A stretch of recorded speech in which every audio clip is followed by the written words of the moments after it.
এক বছর কোনোদিন ফজরের নামাজ একটা মুসলমান ছেলে মেয়ে পুরুষ একদিন একটি বছরে কোনোদিন ফজরের নামাজ কোনোদিন পড়লো না, জানেও না ফজরের আজান হয় কখন, ফজরের ওয়াক্ত হয় কখন।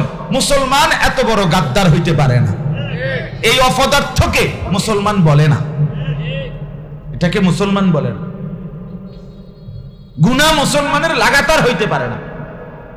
আপনি 30 বছর, আপনি 10 বছর প্রতিদিন মিছা কথা কইতে পারেন না, তাহলে আপনি মুসলমান না। একটা নারী 10 বছর বেপর্দা প্রতিদিন, না মুসলমান নারী এমন হইতে পারে না। একটা মহিলা প্রতিদিন নাচ গান সিনেমা নাটক টেলিভিশনে দেখে, এই অসভ্যতা, এটা মুসলিম নারী হইতে পারে না। বেডি হইতে পারে, প্লাস্টিক হইতে পারে। মুসলমান তাকে বলে যে জিন্দেগিটা ইবাদতের উপরে কাটায়, আমলের উপরে কাটায়। হ্যাঁ, মাঝে মাঝে শয়তান তাকে প্ররোচিত করে, ধোঁকা দেয়, মাঝে মাঝে পিছলা খাইয়া পড়ে যায়, আবার উঠে দাঁড়ায় যায়, আবার উঠে দাঁড়ায় যায়। কারণ আমার গন্তব্য আখিরাত, আমার গন্তব্য হাসরের ময়দান, আমার গন্তব্য জান্নাত। আমাকে এখানে থাইমা গেলে, হাইরা গেলে চলবে না, আমাকে আবার চেষ্টা করতে হবে, আবার চেষ্টা করব। আমি আর পারতেছি না, না এ কথা বলার সুযোগ না, আমাকে বাঁচতেই হবে। ঠিক কিনা বলে? আমাকে বাঁচতে হবে কিনা বলে? বাঁচতেই হবে। আমি হেরে যাওয়ার, হাল ছেড়ে দেওয়ার কোনো সুযোগ নেই, কোনো সুযোগ নেই। এটা মনে রাখবেন, মনে রাখবেন এই কথা। অসংখ্য মুসলমান মা বাপ হাল ছেড়ে দিছে, হেরে গেছে, হেরে, সোজা কথা হাইরা গেছে, সন্তানের কাছে হারিয়ে গেছে, আপন স্ত্রীর কাছে স্বামী হেরে গেছে।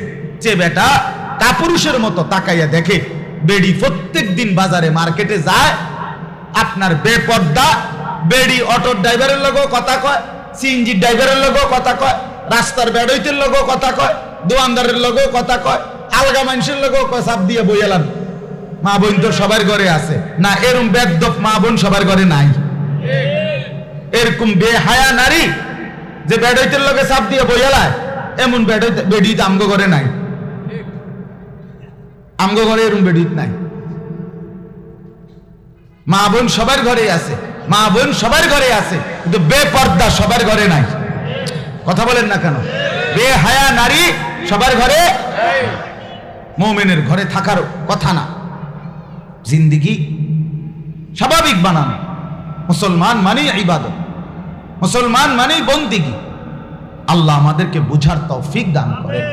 কত ছেলে আপনাদের, কত মেয়ে, আহা মুসলমান, চোখের সামনে দেখতেছে ছেলেটা এক ওয়াক্ত নামাজ পড়ে না। আহা, কোথায় মা, কোথায় বাপ, কোথায় অভিভাবক? এরা করে কি?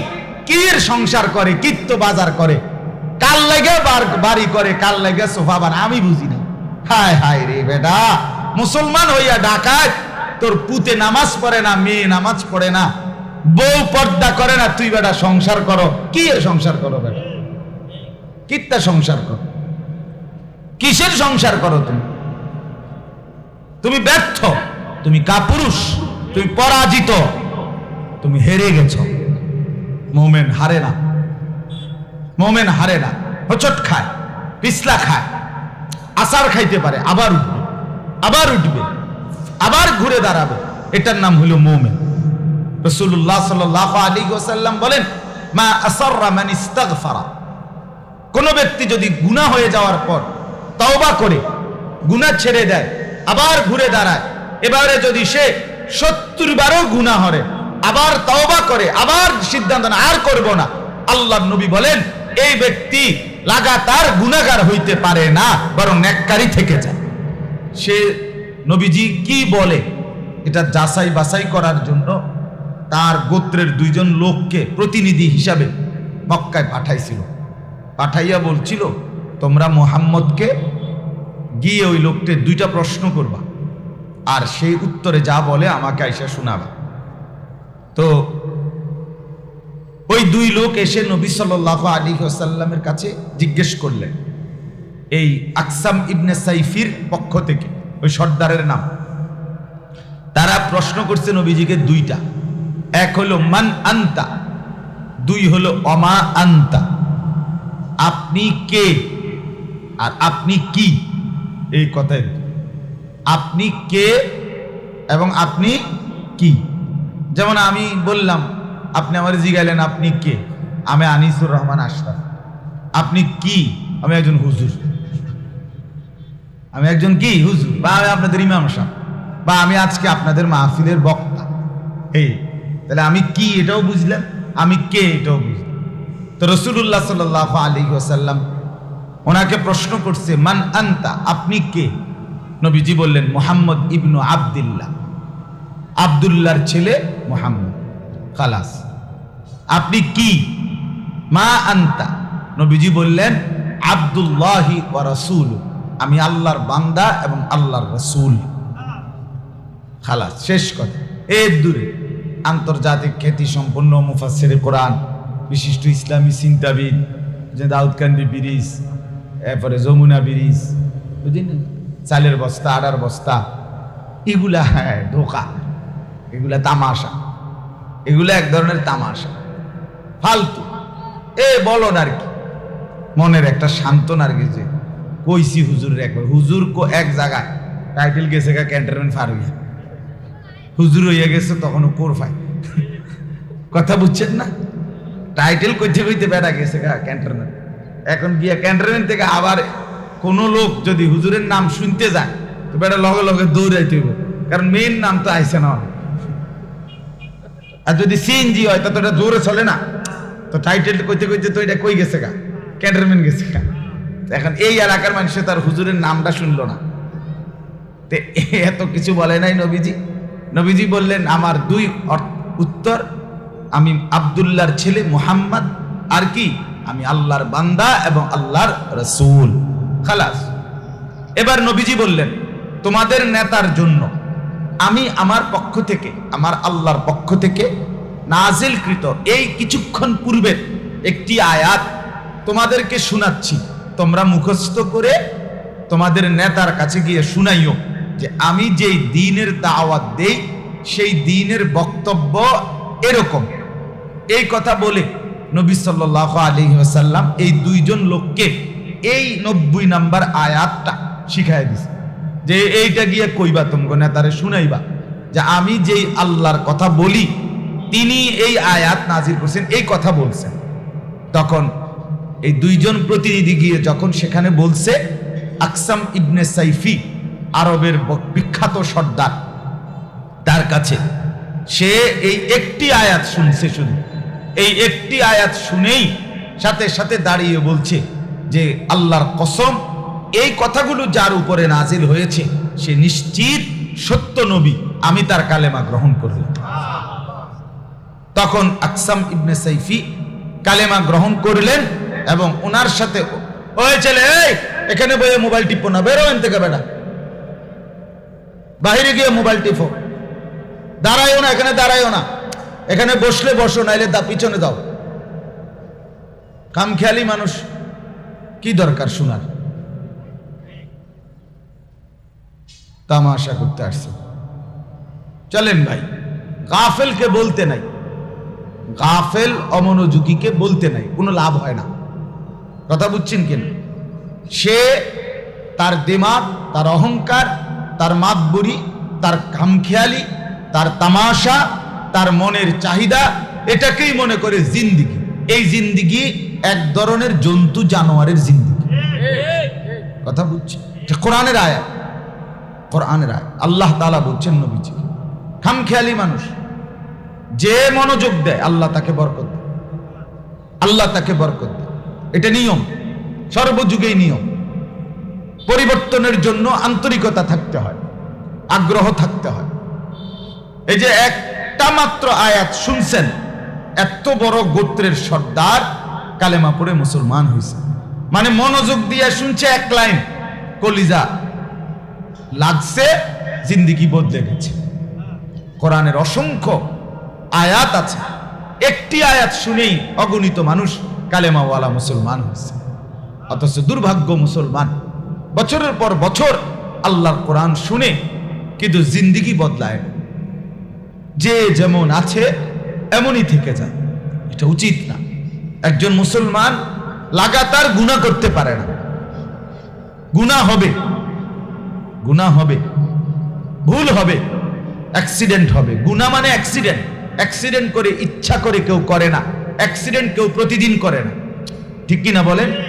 গুনাহ এমন, গুনাহ তো আমি পিছলে পড়ে গেছি, গুনাহ আমি হোঁচট খাইছি, শয়তানের কাছে হঠাৎ আমি পরাজিত হয়ে গেছি, কিন্তু আমি মুমিন, আমার জিন্দেগীর মূল ডিউটি হলো আল্লাহর ইবাদত, নেক কাজ।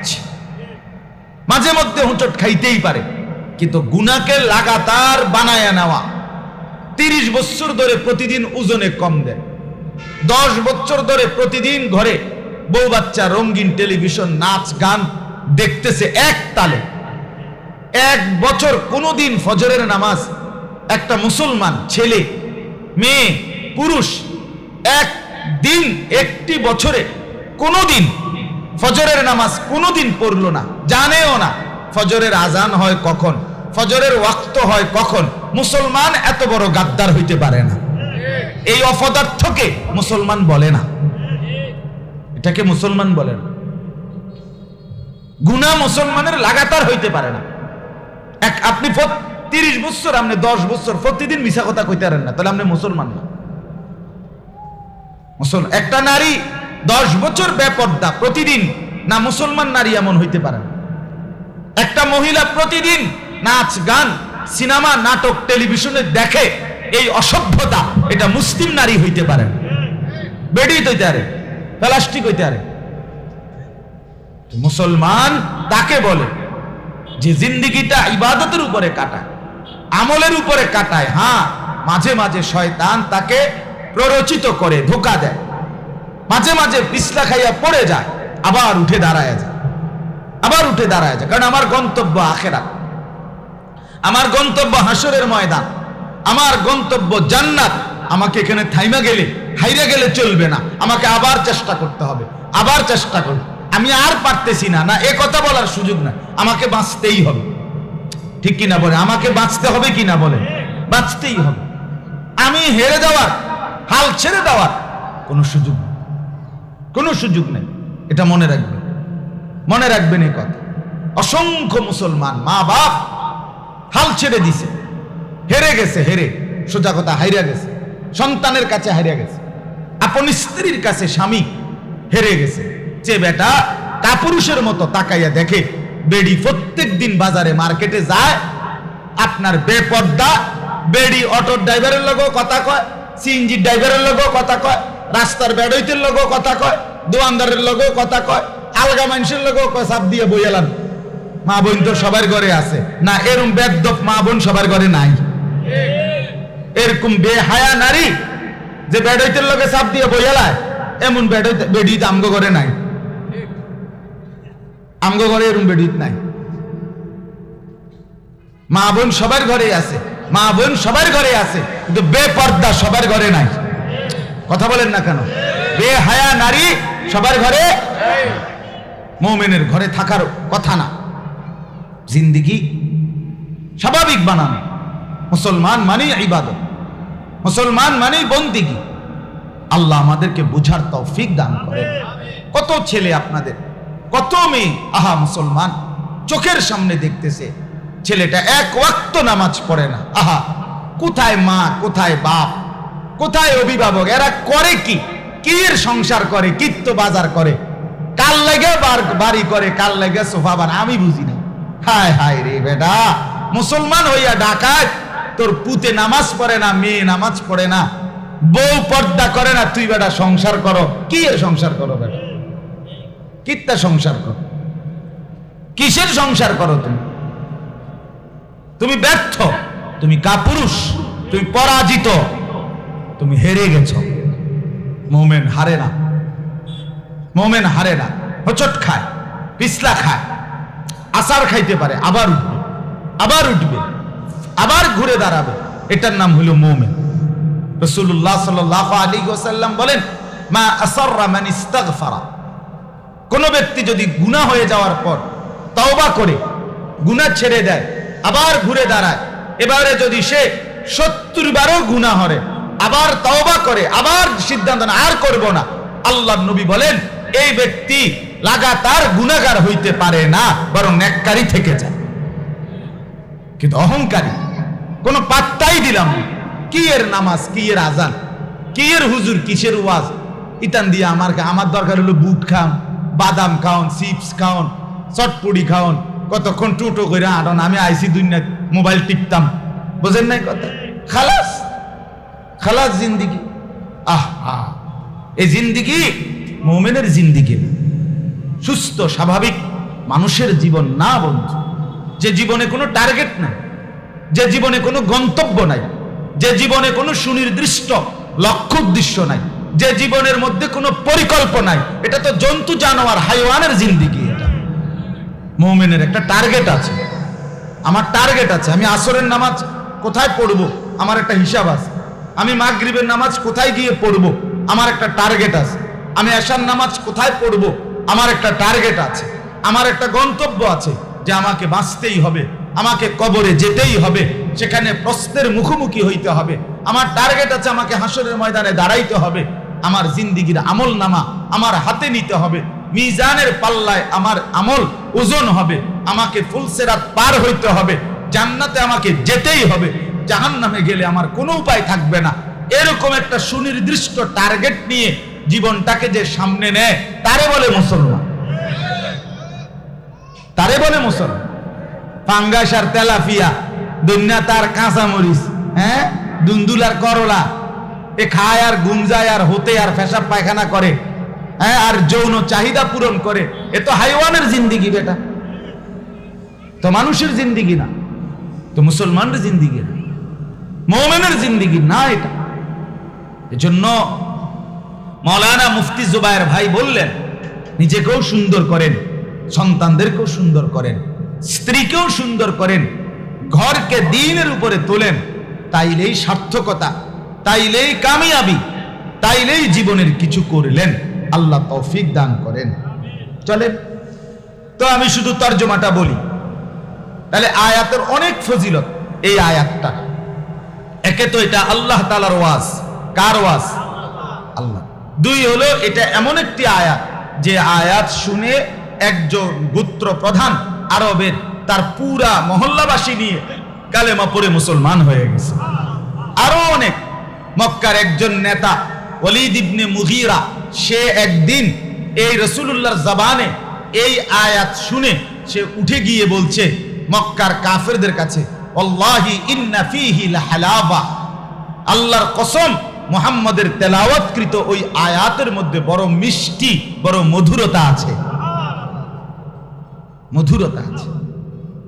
এই আয়াত শুনে বলছে অনেক ফজিলত এই আয়াতের। তো এই আয়াত কি, অর্থ কি, সংক্ষেপে বলতেছি। এই আয়াতের মধ্যে মোট 6টা কথা আছে। কয়টা কথা? 3টা আদেশ আল্লাহ করছেন, 3টা নিষেধ আল্লাহ করছেন। এই 3টি আদেশ, 3টি নিষেধ। আল্লাহ বলেন আমি করলাম, আদেশগুলো আমার, নিষেধগুলো আমার। আর এই 3টি আদেশ 3টি নিষেধ করে ইয়াইজুকুম, আমি তোমাদেরকে নসিহত করলাম, আমি আল্লাহ উপদেশ গ্রহণ দিলাম, লাআল্লাকুম তাযাক্কারুন, যেন তোমরা উপদেশ নিতে পারো, যেন তোমরা নসিহত গ্রহণ করতে পারো। তাহলে আদেশ কয়টা বলেন?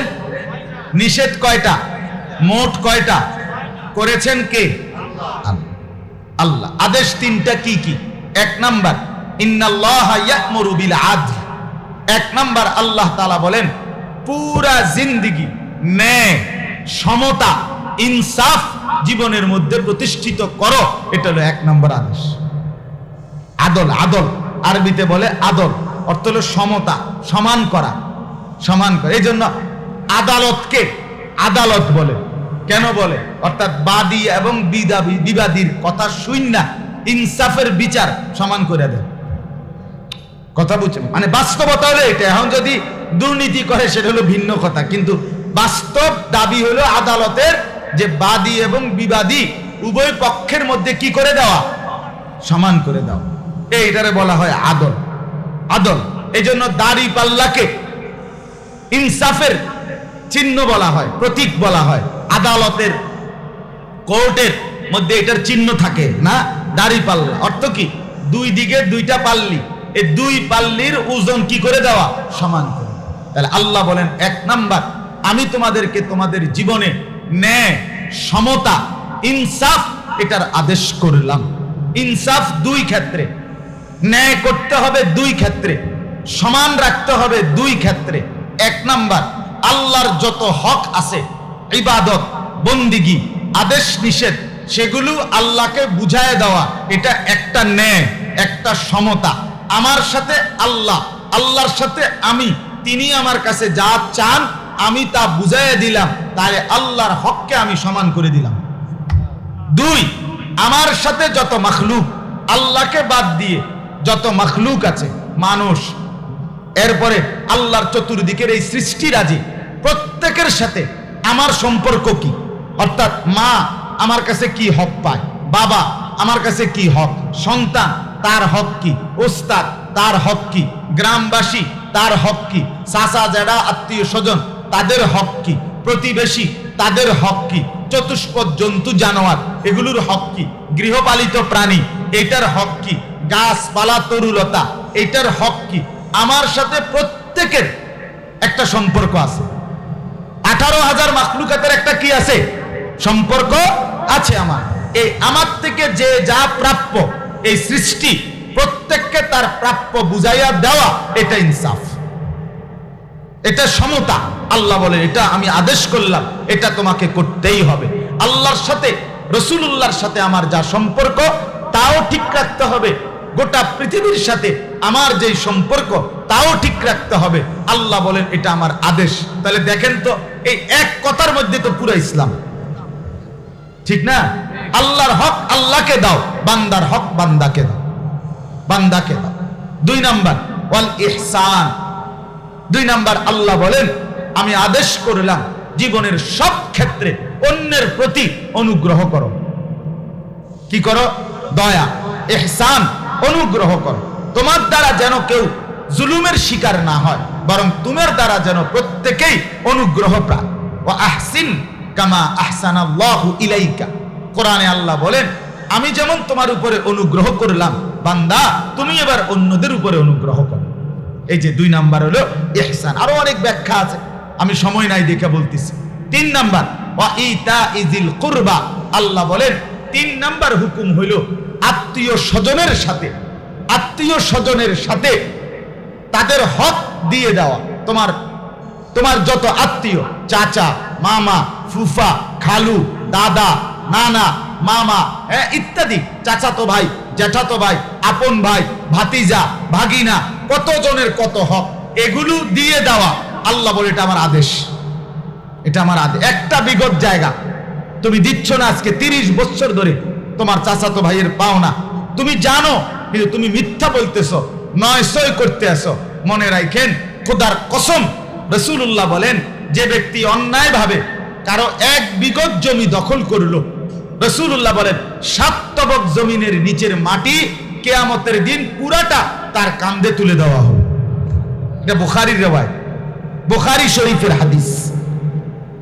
এই এক বিগত জায়গা, এক আমনের পৈতৃক সম্পত্তি আমনে পাইছিলেন 30 শতক, সিটারি কইরা বাটপারি করে নিছেন 2 শতক, নষ্ট করে দিছেন 30 শতক। দুধ 1 মণি দুধ আছিল, আমনের মধ্যে পেশাবের ফোঁটা দিছেন 1 ফোঁটা, পুরো 1 মণি নষ্ট করে দিছেন। তার মানে আমনে বাটপারি করে কোনো 30 শতক নেন নাই, নিছেন 2 শতক। 1 শতক স্বাস্থ্য বাইরে ধোকা দিয়া, জ্যাঠতো বাইরে ধোকা দিয়া, বাতিজারে ধোকা দিয়া, আপন ভাইকে মিথ্যা বলে আপনি কুদ্দুর দখল করে লাইছেন, হক দেন নাই। তো মনে রাখেন, বাকি যা আপনার ছিল হালাল, এগুলোরও নষ্ট করে দিলেন, বরবাদ করে দিলেন। এজন্য আল্লাহ বলেন 1 নাম্বার, সর্বক্ষেত্রে সমতা, আল্লাহর হক, বান্দার হক ইনসাফের সাথে আদায় করো, আমার আদেশ। 2, অপরের প্রতি অনুগ্রহ করো, দয়া করো, আমার আদেশ। 3, নিকটতম আত্মীয় স্বজনদেরকে তাদের অধিকার দিয়ে দাও, এটা আমার আদেশ। আদেশ কয়টা? 3টা। নিষেধ, ওয়ানহা আনিল ফাহশাই ওয়াল মুনকারি ওয়াল বাগি। 3টা নিষেধ। 1 নাম্বার, যাবতীয় অশ্লীলতা ছেড়ে দাও। অশ্লীলতা, অশ্লীলতা বলে কাকে? অশ্লীলতা বলে গুনাহের চাইতেও মারাত্মক। স্বাভাবিক অনেক কিছু আছে গুনাহ, আর অশ্লীলতা হলো তার চাইতে মারাত্মক। এক নাম্বার অশ্লীলতা বলে, মূল অশ্লীলতা কি? নারীকে কেন্দ্র করে যত রকমের নোংরামি, এটাকে বলা হয় অশ্লীলতা।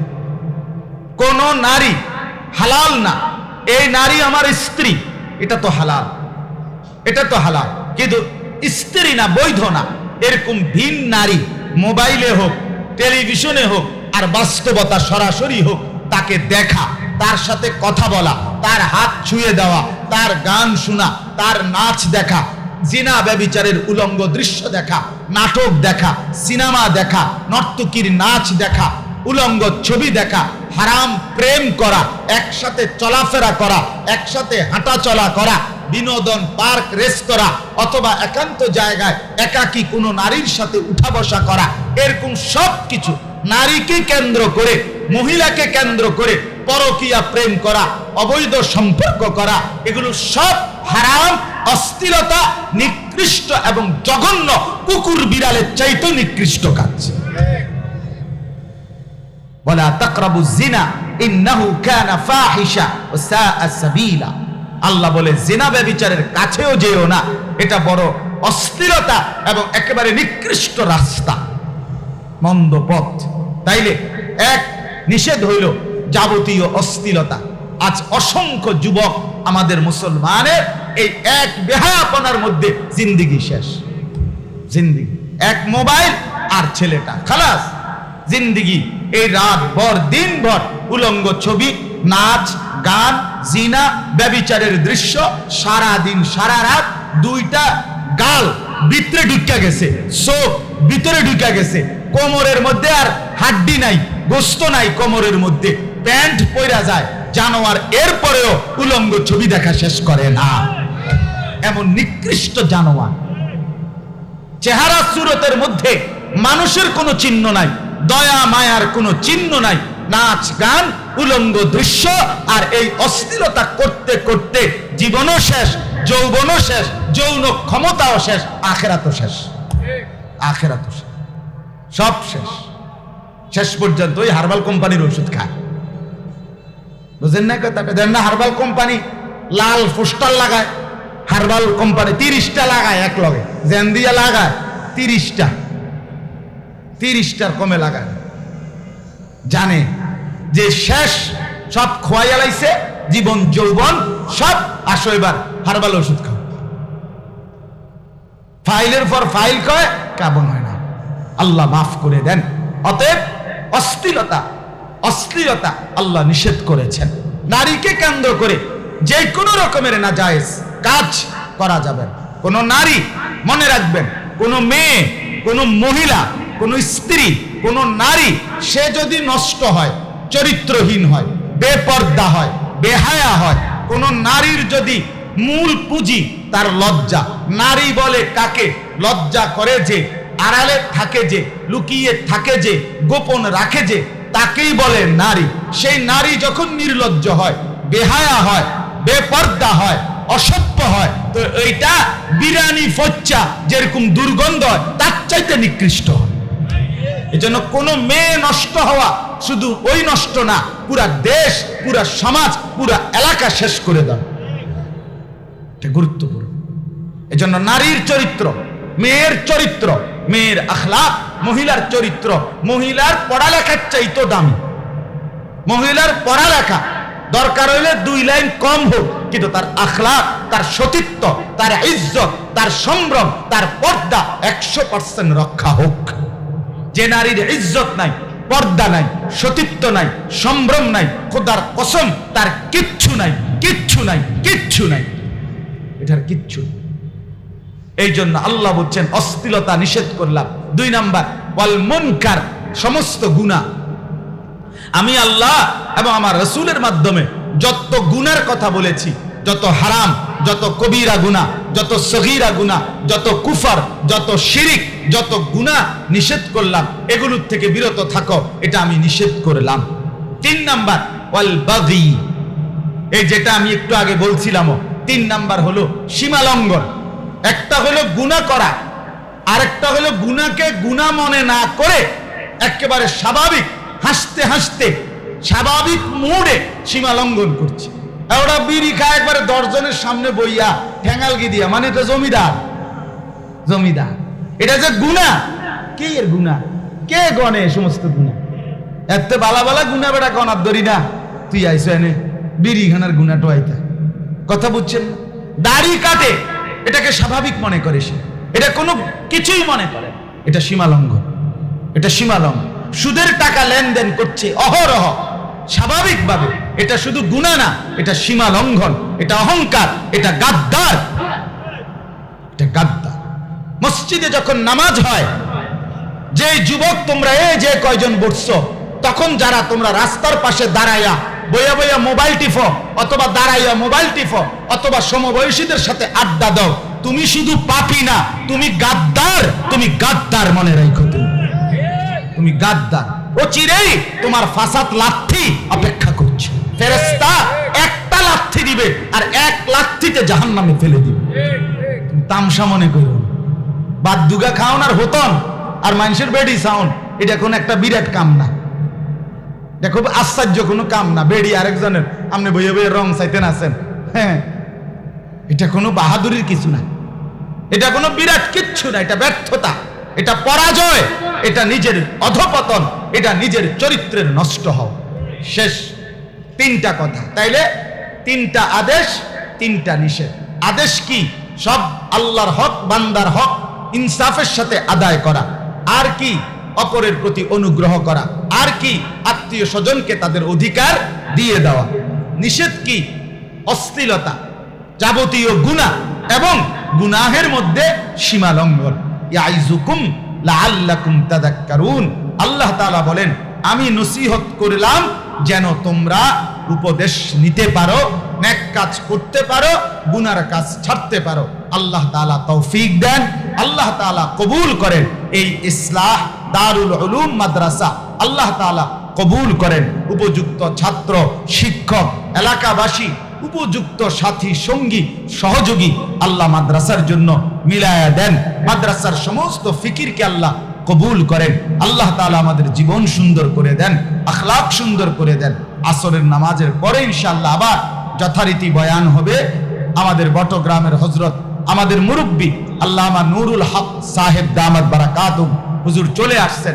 ইনশাআল্লাহ হযরত বয়ান করবেন, পাগড়ি প্রদান করবেন, দোয়া করবেন। আপনারা হযরতের বয়ান শুনে দোয়ায় শরীক হয়ে এরপরে মাগরিবের আগে আগে ইনশাআল্লাহ বয়ান শেষ হয়ে যাবে মাহফিল, তখন আপনারা যাবেন। আল্লাহ তৌফিক দান করেন, আল্লাহ কবুল করেন।